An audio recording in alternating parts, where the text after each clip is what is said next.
If you thought Pennywise was terrifying in the movies, you're not ready for what he does in the very first episode of Welcome to Derry.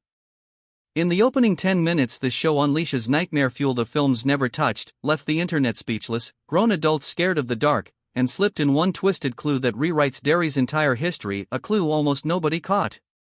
Today we're breaking it all down, every King Easter egg, HBO's scariest moment ever, and the tiny detail that changes Pennywise forever. So grab your snacks, hit that like button and subscribe to join our movie-loving crew. Without doing any further delay, let's dive in. Episode 1 kicks off in 1962 inside Derry town, 27 years before the main IT movie events. And those 27 years matter because that's when the evil living under Derry, Pennywise, comes back to feed on kids. His real face, name, and identity are totally different. You already know all that from IT Chapter 1 and 2. But this series is all about his origin and how everything started. We're on the night of January 4, 1962. A 10 to 12-year-old kid named Mattie sneaks into the Capitol Theater to watch a movie for free. He constantly sucks on a pacifier even though he's way too old for it. It's clearly a coping mechanism because something traumatic is going on at home. The movie he's watching is called The Music Man, which is actually an Easter egg. The musician in the film hides his real identity and manipulates people just like Pennywise does with kids in Derry. Mattie is lonely, bullied, has zero friends, and just hates life. While watching, the theater manager spots him and tries to catch him. This happens every time, he never pays. Mattie bolts, hides behind a movie poster, and a girl named Roni sees him. The manager asks the projectionist, Hank, if he's seen the kid. Hank says let the poor boy be, his family's already going through hell. The manager doesn't care about business losses, but Roni lies and says Mattie ran the other way, saving him. Quick detail, this theater is called the Capitol Theater, a huge hangout spot for kids in the first movie's time period. It got shut down later. In Chapter 2, Richie comes back here to jog his memory and decides to face Pennywise again. You all remember the Losers Club, the kids who fought Pennywise in both movies. Back to the story, the manager spots Mattie anyway, so he runs out of the theater. The manager could have let it go, but Derry people are cold-hearted in general. That's exactly why the evil loves feeding on the town's darkness even while hibernating for 27 years. Mattie is done with Derry and tries to hitchhike out of town. First car ignores him. He reaches the Welcome to Derry sign with the Paul Bunyan statue, big reference coming later.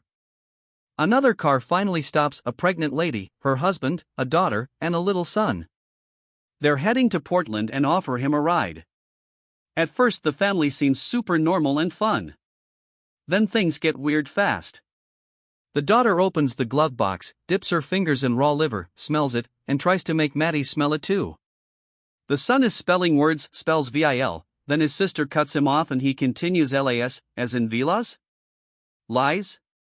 They're acting creepy, and Mattie realizes the car is heading back into Derry even though they never turned around. This shows Derry's time loop nature, the big 27-year cycle and the smaller loops Pennywise traps victims in because he's a cosmic entity. Mattie panics, tells them to stop the car, grabs the wheel, nothing works. His hand hits the mom's belly, she suddenly goes into labor right there. Super graphic R-rated birth scene. The baby comes out mutated with wings, it can fly. We know Pennywise becomes your worst fear. Mattie's trauma is literally his own birth and always wanting to escape/fly away. The monster baby attacks him. Mattie is sucking his pacifier in terror, it flies out the window, drops into the storm drain, title card hits, it, Welcome to Derry. Death has officially begun. The pacifier is yellow, just like Georgie's raincoat in the first movie, another Easter egg. 4 months later, April 1962. We're at the Derry Air Base meeting Captain Lloyd Hanlon and Captain Polly Russo. They've been sent because of potential issues at a nearby underwater nuclear power plant.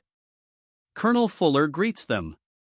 Fun fact, Captain Hanlon is Mike Hanlon's grandfather from the Losers Club. They notice a secret section of the base. A guy named Dick Halloran walks by, huge Stephen King Easter egg. Same Dick Halloran from The Shining, the chef with the shine who can sense evil. He can probably see Pennywise's true form too.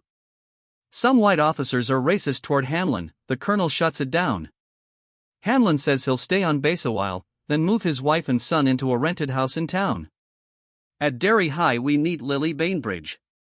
Bully stuffed pickles in her locker, it explodes, everyone laughs. Her friend Marge helps clean up. We see a turtle mascot everywhere, Matrie, one of the universe's guardians and Pennywise's direct enemy. Two kids, Phil and Teddy, are talking. Teddy is the smart one, Phil is curious. Phil noticed tons of planes landing and thinks there's a frozen alien or Mars monster in the secret room. Pennywise is literally a cosmic entity from outer space, so spot on kid theory. At home, Phil is peeping on the neighbor, gets interrupted by her cat. He and Teddy talk about Mattie being missing 4 months. Phil thinks he either ran away or got killed. Teddy says they were his friends. Phil says no, they only went to his birthday because his mom gave them candy. Teddy gets mad. Lily at home stares at a turtle charm bracelet Mattie gave her and remembers New Year's Eve 1961. They hung out at their secret hideout, a closed viewing deck. Mattie asks about her dad. Her dad died in a freak accident at the pickle factory. He got caught in a machine while helping in the wrong department. Lily blames herself and hasn't visited his grave in a year. Midnight hits, 1962 begins, fireworks everywhere. Mattie tries to kiss her, she gets nervous and pulls away. He thinks she doesn't like him, heartbroken, runs off. That guilt is killing her now. Present day, Lily's in the bathroom, hears Mattie singing the Music Man song from the sink. Bloody fingers come out of the drain, then disappear. She knows it can't be real. Mattie, impossible to survive 4 months in the sewers. Classic Pennywise trick. Next day she tells Marge, who says don't tell anyone or they'll call her crazy. Lily storms off. Phil and Teddy go to the hideout, find Lily waiting to tell them about the sink incident. They're skeptical. How did he find her exact pipe? Teddy says if aliens exist, why not this? Lily leaves upset. Colonel talks war stories with Hamlin. Meanwhile, Teddy asks his dad if someone could survive 4 months in the sewers. Dad brings up real Holocaust horrors, lampshades made of human skin, and tells him to stop reading comics. That night Teddy's lamp turns into a screaming human skin lampshade. He freaks out, his brother comes in, everything's normal again. Next day the kids believe each other. They decide to investigate themselves instead of telling adults. They go to the library, learn police suspected Mattie's dad or someone else but had no proof. Last person to see him alive was Roni. They visit Roni, she's pissed because police keep harassing her and tried framing her dad, racism again. When she hears about voices in the pipes singing the Music Man, she admits she's heard kids crying and singing in the theater basement. Hamlin is about to sleep, looking at family photos and a newspaper about the new Paul Bunyan statue, the one Pennywise possesses later. 3 masked men break in demanding classified aircraft info. Hamlin refuses to talk. Polly hears the fight, helps beat them up, attackers escape. Pretty sure the colonel ordered the test. The kids, now with Phil's little sister Susie, go with Roni to the theater. Roni starts the Music Man from the projection booth. The kids cry remembering Mattie's lonely birthday on January 4th, the day he disappeared.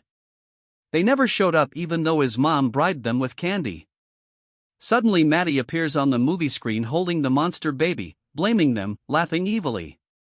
The baby jumps out of the screen into real life, grabs Phil and Teddy, flies up, rips them apart. Roni is locked in the projection room by Pennywise's power but escapes, pulls Lily out. Lily screams everyone is dead. Roni looks at her hand, still holding half of little Susie's severed arm. She screams. That wraps up our in-depth breakdown of episode 1. From the shocking opening moments to the terrifying twists and hidden Easter eggs, this episode set the stage for nightmares that are only going to get darker from here. I hope you enjoyed this explanation and had fun spotting all those hidden Easter eggs. If you loved this breakdown, don't forget to smash that like button, subscribe, and turn on the notification bell because episode 2's breakdown is coming very soon, in which we'll be diving into every scream, every creepy detail, and every hidden reference, and you won't want to miss it. Thanks for watching.